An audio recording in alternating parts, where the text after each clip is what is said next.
Hey peoples, Karina here, coming to you with this video. As you see, the title is below.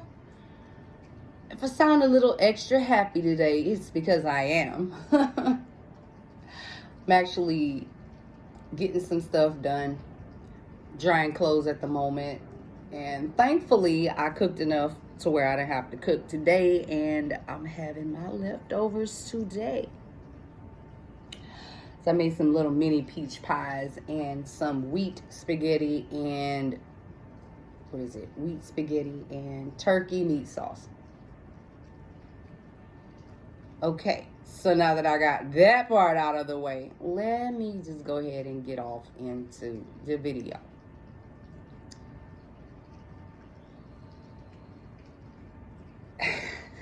I don't even know how to say this because I'm really tripping on this whole fucking concept. But I'm going to try. Sometimes when you're dealing with fighting back and forth with the karmic over something that you know damn well is yours in the spirit, as opposed to being yours in the physical for the longest time, believe it or don't, when you start asking God, like, what do I do? Like, people will tell you, let go, let go, let go. But they won't explain in deep detail what they mean by let go.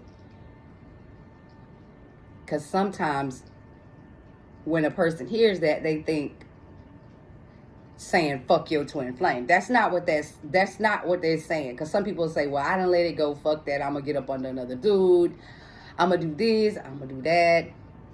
No, because it's like, if a person hasn't felt what you felt, and because we're all wired different, some people are not meant to feel certain things at a deeper level because it's not a key part of their destiny. But, you know, everybody has a specific amount of love in them, and everybody has a specific amount of hate in them. And depending on your path, you might have to be an avenger, which means you can't be too love and light in that aspect. So understand, it's like some people shut off the love so they don't get hurt again. There's a difference between shutting off love from not wanting to be hurt again and just totally saying F it altogether. It's a big difference. You know, you want it to be reserved for the right things. And the crazy part of what I'm about to say is, sometimes God will send people in your life, or they might already be in your life, and they might say, you and the karmic need to stop fucking fighting. At some point, somebody gotta let go, because God could eventually decide to say, you know what, I'll take them, and neither one of y'all will have them. And I thought, in my mind, the idea of God taking my twin off this earth because they're scared to move forward,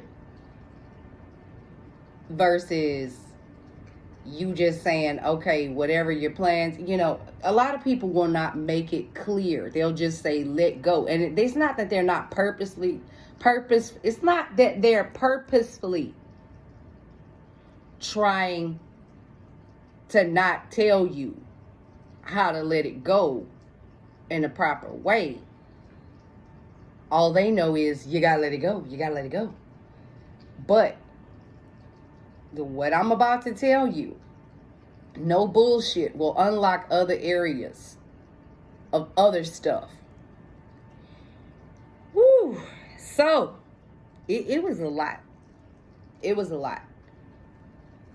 It's like this. You're not wrong for protecting yourself when spiritual attacks are thrown at you. First and foremost, let me say that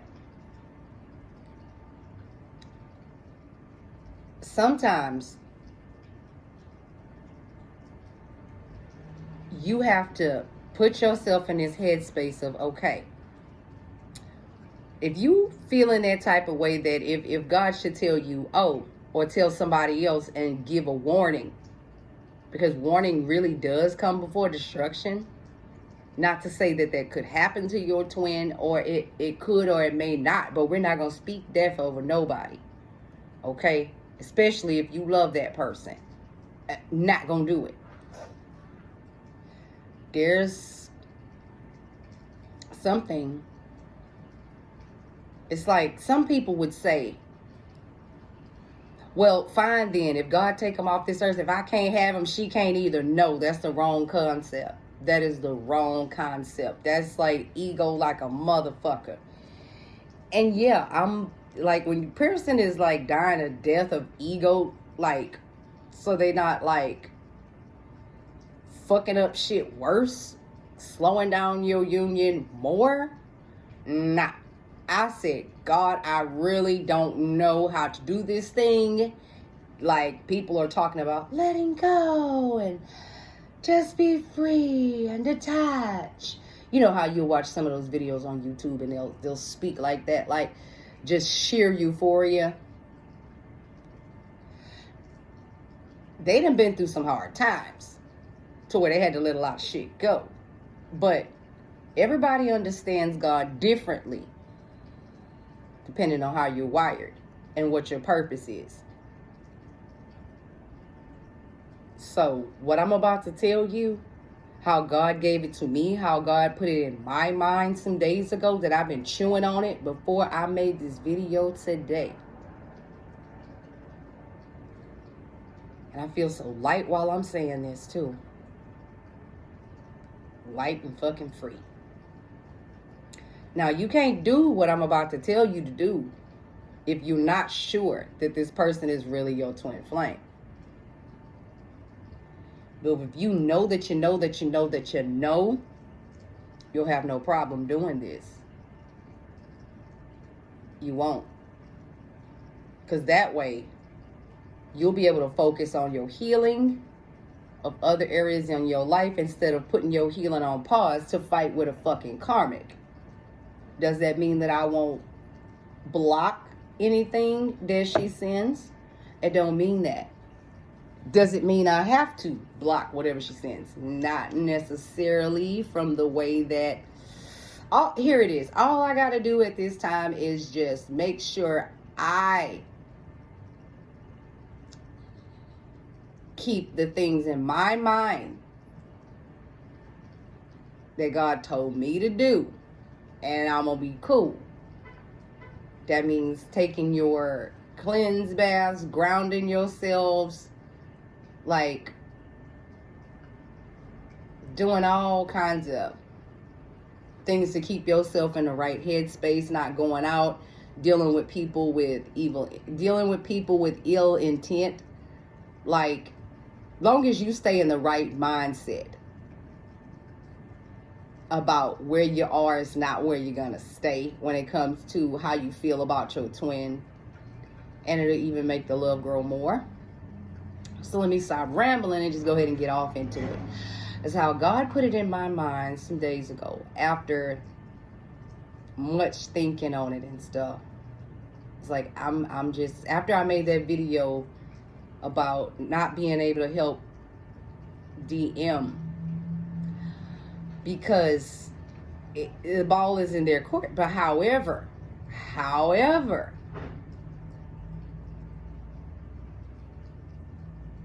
when God gives you more insight on how to be strategic, here's what I got.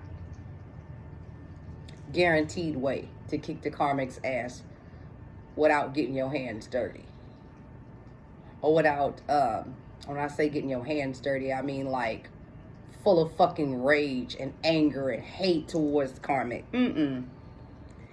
See, if your DM is still with the karmic and they have already learned the lesson of I don't want to say it. Learning the lesson of appreciating the little things. Learning the lesson. Because when those little things that you used to do, this karmic can't even muster up the strength to do the little things. The little things. You know what I'm saying? It's like when he learns to appreciate the little things in life that make you happy. Not fancy things and everything like that. Things are nice. We're not talking against things, because there's been a point in my life to where I could not buy things. Now I can actually get some things that I actually want and be able to provide, you know. So the things that I'm talking about are the things that make you feel peace. Like knowing you're going into an atmosphere, somebody just genuinely loves you and you know they have no ill intent for you. So in saying that, how God put it on my mind was the story of the two women in the Bible that ran up to King Solomon hollering about, they lived in the same house now. The two women were hollering about, this my baby, that's my baby. Why were they arguing over a baby? Two women had a baby, right? Born almost around the same times. One woman accidentally smothered her baby in her sleep by rolling onto it. The other woman did not. Her baby was still alive. And so in the middle of the night, the woman that rolled over on her baby and accidentally killed her baby went to go steal the other woman's baby and replace the other woman's living baby with her dead baby. So when the woman woke up to feed the baby in the morning and realized that it was dead, she looked at she took a look at the child and was like, this is not my baby. This is not my baby. She went to the other woman and told her, this is your child. My child is still living. And the woman that replaced her dead child with the other woman's living child said, no, this is my child. Your child is dead. So they were fighting over it. Fighting over a baby. Kind of like, let's just call divine masculine the baby, right? And the two women fighting will be divine feminine and the karmic. Stay with me. So they run to King Solomon, bickering, just bickering. And so it was ordered that for someone to give him a sword to cut the baby in half so that both of them could have a piece of the baby. The other woman, the real mother, when she heard this, she said, oh my God, give the child to her. I don't want him to die. The other woman said, cut him in half. Cut him in half. That she can have a piece, I can have a piece. Cut him in half. Cut him in half. And that would be the same as a karmic saying, I don't care if I have a man in his wholeness. I don't care about this man being whole. I just want a piece of him. Do you get me? Do you get me? The woman that said, give him to her. Give the baby to her. But please don't hurt him. And that's surrender. It's not that she didn't love her child. It's just before that child would get hurt, she will give it to the one fighting for it. And in doing so, if you've actually read the story, the woman that offered to give the mother of the dead child her living baby just so it wouldn't get killed, King Solomon was like, nah, not gonna divide them. Give the baby to her. She's the real mother. And that just spoke to me. Like, I have not read that story in a long time, but for God to give me that type of illustration when I said, what do you mean by letting go? when you say, I don't want him to die, because if that was the case and God was going to actually take your DM out of here, he would possibly do so. If you and the bitch ass don't stop fighting over the baby, the babe, the one that is yours, the real one. So the woman that was hollering about cut him in half, cut him in half, cut him in half, she don't care. And it may not even be like about cutting him. It may be in a form of the woman that is not supportive, not nurturing, always, you know, throwing little digs at your divine masculine, you know, making them feel trapped to them because they got whatever with them.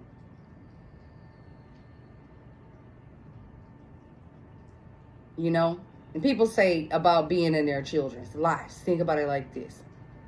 Even when your children are grown and they're out of your house, does that mean that you don't have a relationship with them? No, you're still a father.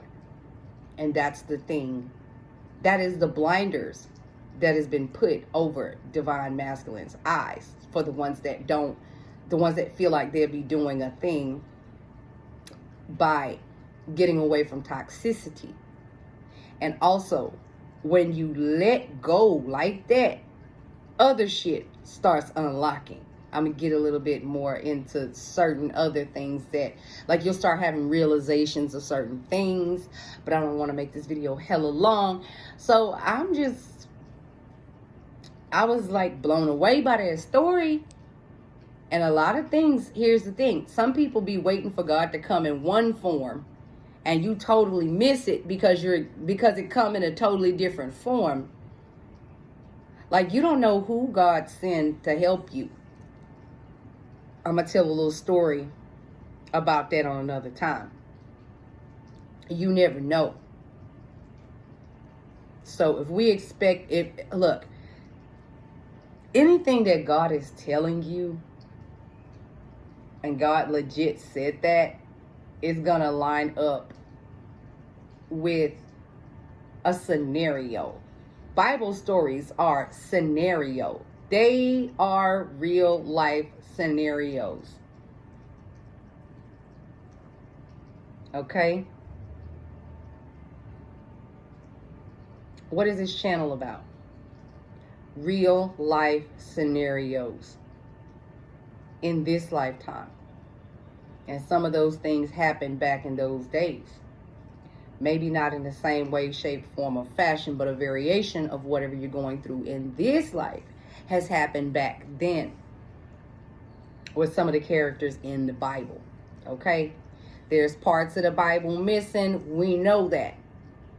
Lost books of the Bible. Okay? But anything that God is literally speaking to you, you will be able to have like a confirmation on it through a script. You know what I'm saying? So with that being said, I'm just going to go ahead and end this video right here. Oh, something else. In doing that, like letting go, saying it in that form, and the other person, the karmic might be thinking, yay, if there's any karmics listening, yay, I won, I got him. No, you don't. Did I not say with the story? The woman that was willing to give her baby, a decision was made that the baby was hers because she truly loved it, right? And in us letting go, there's nothing that the karmic can do anymore. Nothing she can do anymore. I mean, I pulled cards this morning, like energy totally fucking flipped, and the judgment call was the 6 of Wands in my situation. For the karmic, her shit is totally fucking different. Because the death card popped up in her shit. Now that can mean a end to the fuck shit that's going on. Or it could mean physical. It could mean a physical, a spiritual, or an ending of some sorts to make her restart, because the Six of Swords in the upright came up in her shit also right next to it, meaning that God was going to keep nudging her to move on and could very well force her to want to find love, because what she's giving the divine masculine is not love. It's a form of control. And if a karmic is trying to get in your film, be like, leave him alone, he's mine, and you've already let it go, then who's tugging on the karmic? Who is tugging on the karmic? It's God now. You ever heard the phrase, your arm's too short to box with God? Baby, that is true. That is true, baby, that is true. So, when you do that, and you surrender in that type of mindset, no malice, no evil, no hate, none of that, and you just throw water on the fire that keeps trying to stir up, if you keep putting enough water on a fire, that shit gonna eventually go out. Okay? So I'm gonna leave this video here. I'm gonna let it upload, and then I am going to make another video. I really love doing a blackout video sometimes. But yeah, anyway. So I'm gonna go get my clothes out of the dryer in a couple minutes, and I'm gonna come back with another video. So I will talk to y'all soon. Bye.